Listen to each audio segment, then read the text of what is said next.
Welcome back to the Boys and Bolos podcast. We're not down here in the Rat Tail Bunker. We're in fact remote this week. We haven't done a podcast in a few weeks, but I am currently out of state, Jarrett. You're still in the North Shore. I am still in the no-show. Yeah, I am out of state. What state are you in this great union? The great state of Ohio. Are you hanging out with John Kasich? No, I'm not. But you might have heard a toilet go off because I'm in an hotel room right now in Ohio, Dublin, Ohio. You're in Dublin? Yes, not to be confused with Dublin, Ireland. You had to think on that one. I had to think on that one. And there was also a town not too far from here, London, Ohio. And there's Miami, Ohio. Ohio's pretty lit when it comes to random cities. They just they don't think of their own cities. They just pick and choose what they want. Exactly. They kind of look around and pick the best. I think it's a situation. It's a whole, it's maybe like some kind of cultural thing that I'm not privy to. Well, for the next pod, we all hope that you have that information. One of the things I think we should probably mention, just because it's in the podcast history, our digital history here, is Christian Eriksen going down. And one of the things I want to ask you, some people think that this is an unfair thing to talk about, but we've already kind of discussed this off mic. But for you, do you think there's any way that he plays again? He got put, so from what I understand, he had a cardiac arrest. He fell on the field. He was dead for like a couple minutes. And this may be very insensitive. I'm talking very brusquely about this topic, but I'm just kind of laying out the facts. They resuscitated him. They were doing CPR on him for like many minutes. And then they finally used the defibrillator and they shocked him back into his heart back into beat. And he was awake on the field and he went off the field. He was obviously awake when he left. So he was alive, but they put in not a pacemaker, but a defibrillator, like an actual internal defibrillator in his body. So I don't know of any player that has that in their body and plays at a professional level, or any team would be like, that's legit. Yeah, sure. He can play soccer all the time. Sure. We don't know what's wrong with his heart, but sure. Yeah. Here's another 3-year contract. I just don't think that's like a thing that's going to happen. I completely agree with you. And we've obviously spoken about this a little bit off mic, but it's kind of like these players are assets, and it's why a player right before any transfer, one of the big things is they're going through their medical, because normally at the highest level, the players don't get rejected. There's not some like ACL injury that they didn't disclose and then that comes up on an MRI that they have or whatever. But I just don't see a way that a team says we're going to take him on the books knowing what has already happened, which is a really, unfortunately, really sad thing for Christian. But I think his family would totally agree that there are things greater than soccer. And one of the wild things about Eriksen's collapse is that he doesn't really remember any of it. So in some sense, it wasn't traumatic for him, but it was traumatic for the rest of the world and anyone who was watching that game. Because I told you, my father and I were watching, and we were pretty emotional because it was an unreal scene, unlike anything I'd ever seen before in the game, with all the players kind of standing around, some of them tearful, some of them crying, and you can see them visibly doing CPR. So we don't need to talk about this too much because the world knows what happens. Christian's better. He's watching the games, and we're going to talk about obviously the round of 16. And it was great to see Denmark go through. Great to see them I believe they beat up on Russia, which was phenomenal. They also went into the last game knowing that they had to win and other things had to happen, and they maybe could have gone home, but they actually were able to get in the round of 16. So that was really cool. One of the other things I wanted to talk about was how off we were with Harry Kane. Is Harry Kane going to score a goal in the tournament, Jeff? He's your boy, Spurs boy. I'm confused. How far off were we? We said he was going to get the golden boot, and he's 5 behind Ronaldo. Well, he got the golden boot in World Cup, so it's true. But yeah, I mean, it's not like a ridiculous thing to say. It's not a ridiculous thing to say. He's playing in I think Southgate has that team set up very defensive with Declan Rice, and then basically almost like a 5-back. They're like playing I don't know. Their whole setup is not to get the ball to Kane. It's kind of like, I don't know. I don't even know. Like, just have Sterling make runs, and I don't know, have him like go do things. But it's not a lot of service to Kane. Basically, he has like 3 or 4 touches a game now. He's played all 3 games, started all 3 games, hasn't played the whole game. But the reason why he hasn't had any chances on goal or any goals is it's not his fault. It's similar to what happened in games where he didn't show up during the Spurs season, where he just wasn't getting. There was no connection between the defense and the forward. So there's no creative midfield link in those games, and that's an England problem, not a Harry Kane problem. So I don't think that he's suddenly going to come on. I don't think this team is going to suddenly start scoring 4 or 5 goals a game. It's really telling when Sterling has the only 2 goals that they've scored. I feel like both of those goals were sitters. They weren't particularly like impressive displays of forward attacking by Sterling. They were just, he was in the right place at the right time. The first goal, he got that through ball from Phillips, and he obviously should have scored that goal. Any forward should have scored that goal. And then the second, he just would happen to be there to get the header. I mean, he's not a tall guy. He doesn't score a header goal. So that's just how it cookie crumbled for them. They didn't let in any goals. I think that's important. I think for Southgate, I think he really just doesn't want to lose games. Especially in the group stage, he didn't want to give up any goals, lose a game. He was okay with drawing. He knew drawing would drawing a win would probably get them through. Do you think Kane's undroppable? Based on the way that I just don't see another player that can do as much as Kane can, draw defenders away, come back on defense, defend on headers, on set pieces. There's just not another player really on. I don't see Rashford doing that. I don't see Grealish doing that. There's no other players that can replace what Kane can do. So he's a sixth. He's a. What about Dominic Calvert-Lewin? Oh, I heard DCL. DCL getting. I don't know if he's just been on the bench. He's just been on the bench. Been riding the pine. Do you give him a shot in the round of 16 against Germany? I don't know. I think that'd be a big power play from Gary Southgate, but I don't know. Maybe he'll do it. I really thought that this tournament was going to define kind of like how the next season, how the club season was going to go for Kane. If he was going to go to City, if he was going to command that high price tag, or if he was going to stay at Spurs. And I still think that he's going to stay at Spurs just because I don't think they're going to sell him. But now his value might be dropping a little bit because he's not doing anything in these Euros, Do you think that 100 – I've read that Man City's trying to do 100 for Kane. Do you think Spurs take that, or they're going to say we want 110? No, they're not going to take it. He's not for sale 100 million. You don't think so?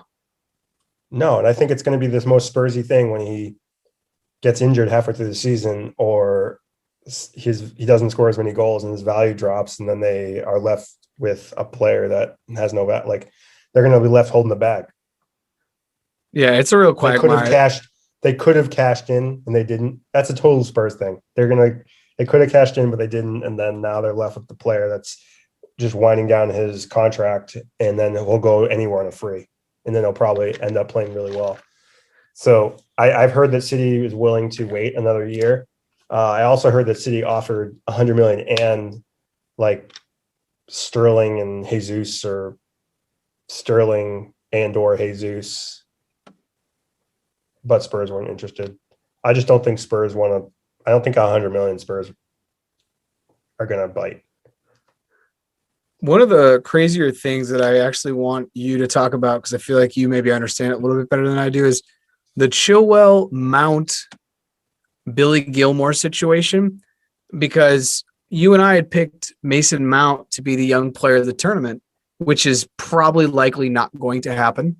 He's only played in 2 games. In both those games, it was meh. He didn't really make a big splash. And then in the 3rd game, he wasn't able to play at all with Chilwell. And that's because, from what I understand, they were talking with Gilmore after the game, Chelsea boys, and then Gilmore tests positive. And because they were because they came into contact so close or something. Like I don't understand it. Gilmore also played that game, so wouldn't he have been in contact with all of the English players?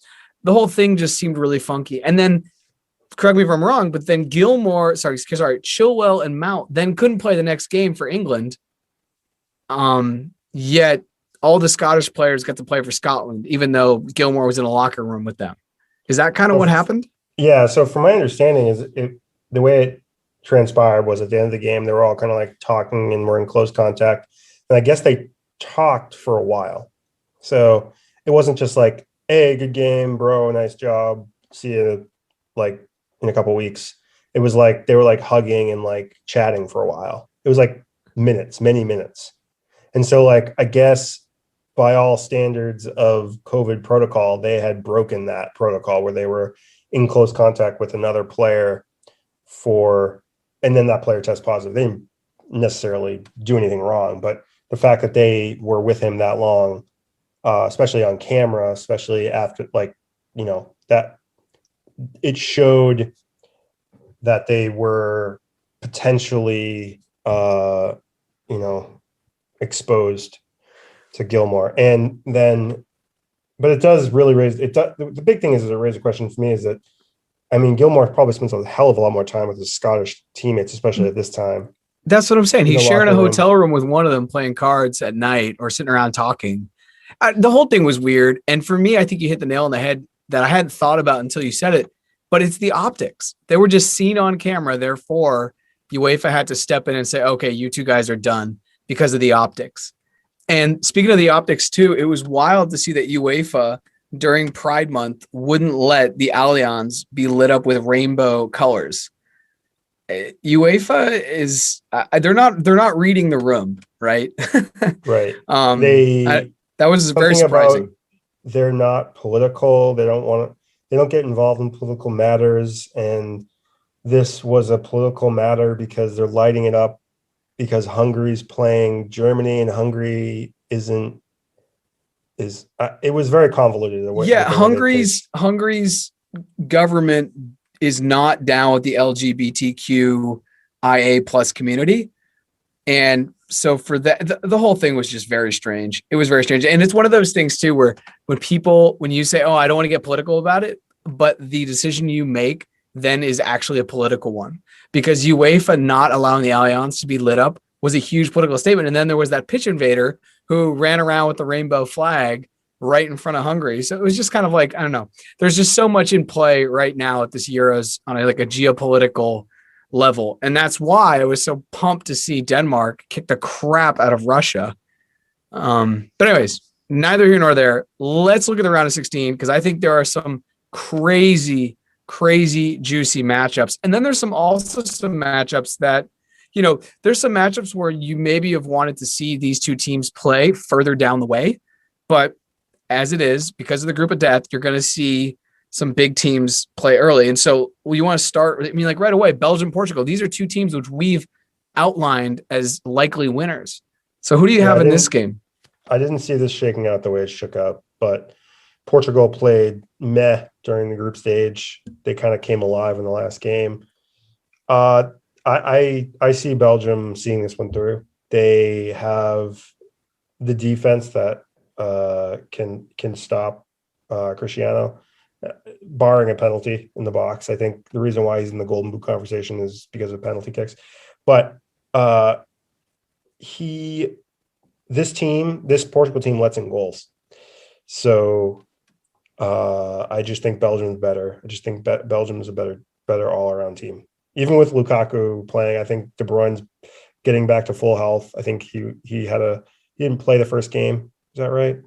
And then he came on as a sub in the 45th minute in the second game, and then he played the third game. And he's just looked better and better. And I think he said that he doesn't have any feeling in his face, but I don't think you need feeling in your face to play soccer with your feet. So to play big statement by you, Jeff. So I think he'll be the difference maker. I think he's like their creative spark in the midfield and gets everything going. So I see Belgium moving forward, and that I'm glad to see Portugal go out, because it's not fun to watch. I don't think it's that interesting to watch Portugal play. Portugal's been an interesting one because I thought that they played really well against Hungary. And also, we definitely need to shout out the fact that Ronaldo has equaled Adai's all-time international goal record at 109. Yes, he's done it with some penalties, but it doesn't matter. He's equaled his all-time. So we could see the all-time international goal record be broken in this game if Ronaldo scores, which I think it's a very, very, very, very, very big moment for Cristiano, for the country of Portugal, and for all of us who were privy enough to honestly watch one of the best to ever do it. I also so who do you think's going to win the game? Belgium. Okay. 100% Belgium. I just think they're a more complete team. And I think that after watching Germany kick the crap out of Portugal, I see that. I see Belgium potentially running away with it, honestly. Next game, Italy, Austria. Who do you got? Italy, 100%. Italy are the best team in the tournament, I feel like, right now. Just playing all around. Very strong. That Italian defensive soccer. It's a little flair with some of their attacking players. So you love to see it. France versus Jarrett and Shaqiri. Who do you have? Oh, by the way, I want to bring this up because everybody's been talking about these Italian players, and now like every player in this Italian team is linked to a Premier League club. Oh, dude, like. Locatelli has been on like everyone's Photoshop. Everyone's Photoshop. Brutal. The Man United meme factory is busy. Everybody's calling up those guys' agents. Dude. Who do I got? Italy? 100%. But the problem, the big problem with this is that Italy then are in the bracket. They would go and play the winner of the Belgium-Portugal game. And that just sucks. Italy-Belgium would be a great final, but it's just not going to shake out that way. So it isn't going to shake out that way.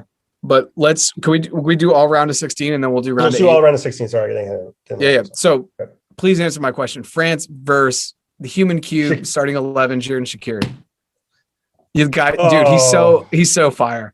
He's so fire. He scored 2 pretty nice goals in the last game. Top bins. # top bins. I think Mbappe has looked very pedestrian, to be honest. Missed a bunch of chances, just kind of like I think Mbappe not taking them. Yeah, well, Mbappe with Benzema is a different look for France. When you had Mbappe and Griezmann playing off Giroud, he was a lot more just kind of, I'm going to be in the middle of the park, I'm going to flick it on, or I'm going to lay it back to Pogba, and then he's going to play you through in a third man run type of thing. But Benzema does a lot more work up top than Giroud does. And so I think that they're kind of maybe crossing lanes a little bit, but Mbappe has looked really good in this tournament. He's missing that final touch. Yeah. He had a couple he had a couple moves in the Portugal game, and I was just like, oh my God, he's so good. But his feet are so good, and he's so fast. Pogba is a different player when he plays for France in a good way. Griezmann looks good. He looks sharp. I think that Benzema looks fine. Mbappe looks quick, hasn't finished his chances. So it really if Mbappe turns it on, this team is unbeatable. Lloris basically had a brain fart and gave a penalty, and that was really the reason why that game was close. It was very Spursy. It was so Spursy. Dude, do you think he's wearing the Spurs jersey underneath the France jersey? He wants to keep that close to his heart. At least the shorts. Minimally the shorts. If France doesn't win this game, it's unbelievable. And Jarrett Shaqiri literally is a hat trick. It is like underdog of the century here with this French team is on that level. Is fire. Croatia, Spain. I got the Croats for this. Spain on paper should be better, but they've just looked, except for that last game where they laid the smack down. They had like a people's elbow every 5 minutes in that game. It was really, because the first 2 games, they just they were told not to score goals. It was like, if you have 80% plus possession, you win the game, even though they tied both the games. I just think, I don't know, after watching Croatia in the last World Cup, I just kept kind of doubting them. Oh, they're not going to do it. Oh, they're not going to do it. Well, in the group stage of the last World Cup, they beat Argentina like 3-0 or something. So you knew that they were real. Modric obviously wins the golden ball off that tournament. And watching him last game, I just thought he looked inspired again. And so I don't know. I'm gonna go with Croatia. I just think like a 1-0 type of situation. Yeah, it's not gonna be a beautiful game, but I think the Spanish are gonna get caught in transition. And I don't also think this Spain team has really played great teams yet. And this Croatia team is like a stronger team. I mean, Morata's good, but like he's not. If he's your 9, that's bad. It's bad. It's bad. It's he's bad. He's just not the one. The other thing is, I agree with you, Croatia. Yeah, you agree. The other thing is Croatia in the last World Cup, round of 16, round of 8, semis. They took all those 3 games into OT. So this is a game that could go OT, and Croatia just last them out. Just kind of we're gonna just push them to the wire a little bit. But I see like Modric scoring a worldie and taking him through. Yeah, I mean, there's so many. Like Perisic was finally finding some form. Yeah. So I think Croatia will do it, but we'll see. Sweden, Ukraine. I don't know. Ukraine's looked pretty good, to be fair. I watched them and I actually really enjoyed some of the stuff that they were doing. I just think the Swedish team is a little bit more organized, probably a little bit more disciplined, but any given Sunday. But I mean, they finished top of the group, right? Yep. I'm still gonna go. I'm gonna go Sweden though. See, this is where I want like Sweden to play Belgium and Ukraine to play Portugal. Yeah. I hate that Belgium and Portugal have to play. I hate that now the next game, England and Germany have to play. Like, I just wish that they were like, I know that this is how we have to do tournaments, but I think there's a lot of us that would want to see not England, Germany, not not Belgium, Portugal so early in the knockout round. Cause it's just kind of like, I don't know. Anyways, but yeah. England, Germany, what do you think here? Speechless. I'm speechless because I don't know what German team we're going to get. Right? True. Are we going to get the German team where Muller and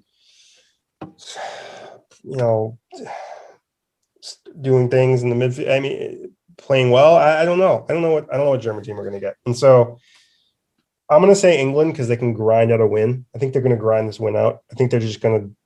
They have the defense to stop Germany. I just don't know if England can produce a goal in open play. I'm going to disagree. So you're going to go with England on this. I'm going to disagree. I'm going to go with Germany because I think this German team is just strictly going to create more opportunities. That's it. And with more opportunities, just more increased chance of goal, and that's it. England team really doesn't create a lot of opportunities. I think England's big problem is Declan Rice. And I know people aren't going to agree with me on this because I don't think that I think you have Calvin Phillips and Declan Rice playing pretty much the same role. And I don't think there's a player that links the defense in the forwards. And I think, they need to create another creative midfielder to be playing. Because Saka can't do it all. Saka did a lot in that game when he played. And he was making fire runs. Like, he looked really good. He got man of the match, obviously. But you can't expect him to do everything. Like, Kane was pretty much invisible. Sterling had the goal, but he was just making runs. He was creating havoc like he usually does. I just think there's a player like when Grealish came on, it looked a little better. But I still think there's a missing midfield player that needs to start and play in this England team that is just, it's not connecting things together because their defense is good. You got Walker, you got Stones, you got even Maguire played good, just first game, back. I think their defense is great. There's just no player there to distribute the ball up. I just don't see it happening. Yeah, they don't really have a 10. Grealish will kind of float around, drop into a false 9. But I do agree that there is some midfield. So, and that's to your point. This is why I do think Germany will win. But I think they can grind. Okay. Yeah, no, I see your point. I don't know if I think on paper England win, but I think Germany's a better team. That's all. But I do agree with you. Are they going to play Muller? Is he going to start? Is he going to come off the bench like he did last game? That's a big question. I just think that Germany will create more opportunities and therefore are more likely to win. Kimmich is a difference maker. He's really good. He's phenomenal. He's phenomenal. He's unbelievable. And he's probably FIFA 11. Yeah, I just they've got. I mean, they have talent on that team. It's a pretty evenly matched game, I guess. Just based on the way that England's been playing, you're right. They're not as cohesive as a team as Germany. I think that Southgate's. I've been saying this all along, and we talk a lot offline with Nader and Eddie about how we don't think Southgate really knows what his best 11 is. I think that's a big problem, right? And so he doesn't have any idea what combination and what formation in that midfield to put together to get Kane the best service, to get Sterling making the best runs if he's playing him, to get, if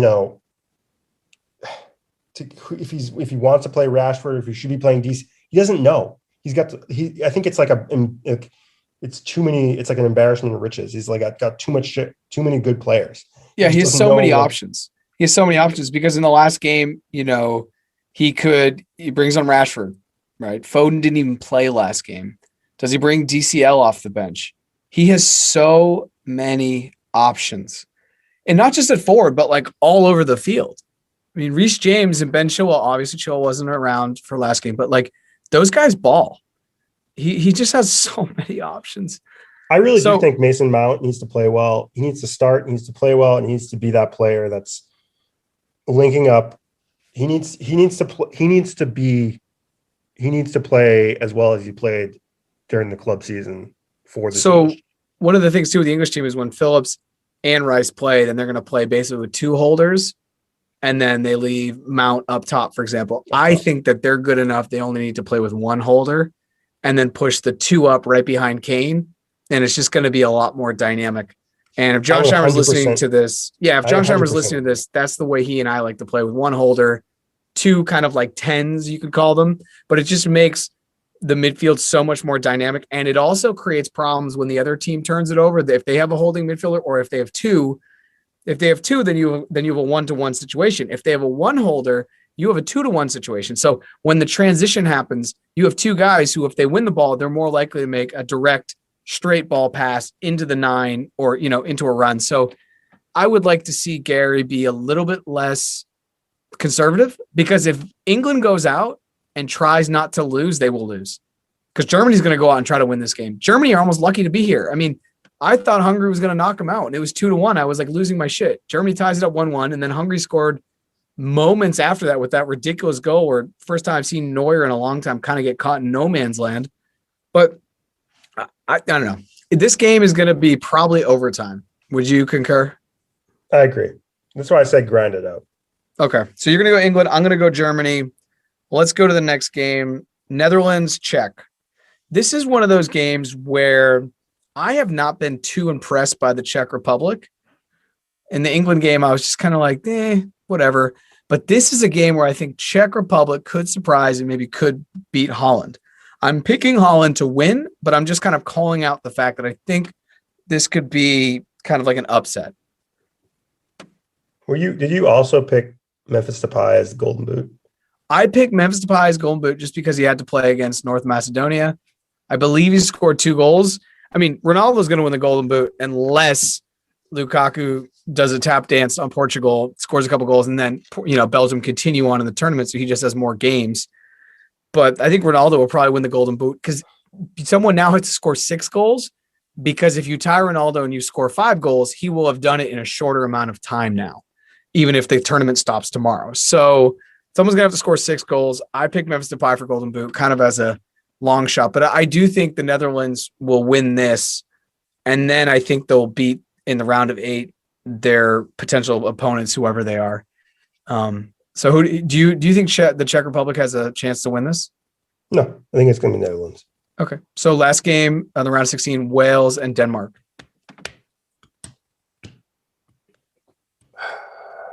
My boys, Davis, Roden, Bale. The Spurs boys.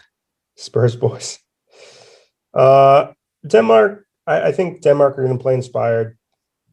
They're a better football team than Wales all around. A lot of youth on the Welsh team. I just think that Denmark will probably win 2-1. I'm going Denmark. watching them play the last game was awesome. And yeah, I think of all the teams, they really have something to play for. And they also have nothing to lose because they lost arguably their best player in their 10 in the first couple minutes of, the first game of a tournament. And they've managed to get into the group stage. The knockout stage from the group stage. So I don't think they really have anything to lose. I think, and they also qualified in the last game. So I think that they have less to lose. However, Wales last tournament, 2016, made it to the semifinals. So for them to get knocked out in the round of 16, I think would be a failure for their tournament. And it's also the last time I think Gareth Bale will probably play an international tournament, who's arguably Wales, one of, all-time best players. So I think the Welsh will feel hard done if they lose. And I think the Danes don't really have anything to lose, in my opinion. So that's why I think the Danes will likely win. I just, less pressure. But we'll see. Do you want to do round of 8 and go all the way through? Or should we wait and do another one? I don't want to go all the way through. All right. We'll let the people think about these picks. And we'll have a whole other week. We'll have a whole other week to think about these things. Just to let it marinate. Yeah. Well, I want to see who wins these games this weekend, right? I'm going to post on Instagram our picks, and I'll have to put England/Germany because you are going with the colonial fathers. It's coming home, baby. Oh my God, it's coming home. It's coming home. Raheem Sterling. We shit in Raheem. Can you imagine how many people? What's up? We shit a lot in Raheem Sterling in this podcast. He gets a lot of heat from the Bolos. Can you imagine that Raheem Sterling will probably be the catalyst for many births? Because after those games, people go home and he's like the aphrodisiac because they won. That's pretty scary. That's pretty creepy, to be honest. I'm just spitting facts. There's something to be said about being in the right place at the right time, scoring goals. It's called being a goal scorer. I mean, he's your boy, dude. I have to say, Jeff, it would be a crude reality if you lose Kane, you get some cash, and then they send you Sterling, your favorite player. He would just mope and cry on the sidelines. If that happens, are you going to get a Sterling Spurs jersey? I'm going to buy you one. If you bought me a Sterling Spurs jersey, if he was on Spurs, I might wear it. You would be so pissed and so happy at the same time, but also really pissed. I got Jarrett a gift. He hasn't opened it yet, but I keep joking that it's going to be a Manchester City Harry Kane jersey. Oh my God! Oh, no, an Erling Haaland Chelsea jersey. Exactly. An Erling Haaland telling him all these. An Mbappe Chelsea jersey. Oh my God, the dream. Yeah, PSG. You should take Werner. He's quite the character. No, I saw a rumor. Who did I see? Is it AC Milan or AC? AC Milan wants 3 players. They want AC Milan wants Ziyech. Yeah, they already signed Tomori. They want to bring in Giroud and they want Ziyech, which is totally fine. Take them. I would like to keep Giroud if we could, but Ziyech, he can go. He's not panned out. Anyways, well, let's end it there. You're out in Ohio. You're in did you bring your passport? It's a different country out there. Yeah, it's wild out here. Midwest is a wild place. It's wild, or is it wildin'? It's wild. It's crazy out here. Pray for me, though. I'll be coming back home Sunday. Prayers up. Prayers up. Ciao. Ciao. Thanks for listening to the Boys and Bolos podcast. You can find us on Facebook, Twitter, Instagram, Patreon, Twitch at Boys and Bolos. If you'd like to be a guest, please reach out. You can hit us on any of the social media accounts that Jeff just mentioned, or email us directly at boysandbolos@gmail.com. Thanks for listening, and see you next time.